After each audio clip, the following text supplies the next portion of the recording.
Hi. Hello. నమస్తే అండి అందరికీ. అందరూ బాగుంటారు. సో, నేను కూడా మీ వల్ల చాలా బాగున్నా. ఈరోజైతే నేనైతే మీ ముందుకైతే ఒక మంచి సెకండ్ హ్యాండ్ హార్వెస్టర్ అయితే తీసుకురావడం జరిగింది. అమ్మకానికి తీసుకురావడం జరిగిందండి. దీని మోడల్ వచ్చేసి 2020 హార్వెస్టర్ యొక్క కంపెనీ వచ్చేసి జాన్ డీర్ అండి. బండి వచ్చేసి జాన్ డీర్ 5075 అనమాట. అది వచ్చేసి మనకి ఈ సిరీస్లో రావడం జరుగుతుంది అనమాట. దీని పంప్ వచ్చేసి బాష్ పంప్ అండి. ఇది కంబైన్డ్ హార్వెస్టర్ అనమాట. ఫ్రంట్ బ్యాక్ చూసుకున్న ఎటువంటి డ్యామేజ్ అయితే ఏం లేదనమాట. వచ్చేసి బండి వచ్చేసి నల్గొండ రిజిస్ట్రేషన్ బండి అనమాట. TS05FL బండి. సో, బండి మీకు ఫ్రంట్ కానీ బ్యాక్ కానీ చూసుకున్న చాలా అంటే చాలా బాగుంది. నీట్గా అయితే మెయింటైన్ చేయడం అయితే జరిగిందనమాట. మోడల్ వచ్చేసి 2020. ఇంజన్ మీద బండి మీద ఎటువంటి ఫైనాన్స్ లేదు. Combined harvester. ప్రతి ఒక్కటి పేపర్లు అయితే క్లియర్ ఉండండి.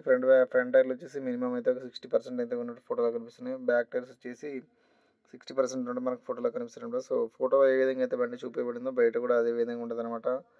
దీని రీడింగ్ వచ్చేసి 22,800 గంటలే తిరిగిందండి బండి. బండి యొక్క రేట్ వచ్చేసి ఓనర్ 18 లక్షలు అయితే చెప్పడం జరుగుతుంది అనమాట. ఫిక్స్డ్ రేట్ అయితే ఏం కాదు. ఈ బండి వచ్చేసి మనకు తెలంగాణ రాష్ట్రం ఉమ్మడి వరంగల్ జిల్లాలో ఈ బండి అయితే మనకు అందుబాటులో ఉందన్నమాట. ఈ బండి మీకు కావాలంటే వీడియో కింద డిస్క్రిప్షన్లో ఓనర్ యొక్క నెంబర్ ఇవ్వడం జరిగింది. మీరు ఫోన్ చేసి మాట్లాడుకోవచ్చు. నా వీడియో కనుక మీకు నచ్చినట్లయితే లైక్ చేయండి, సబ్స్క్రైబ్ చేసుకోవడం మాత్రం మర్చిపోకండి.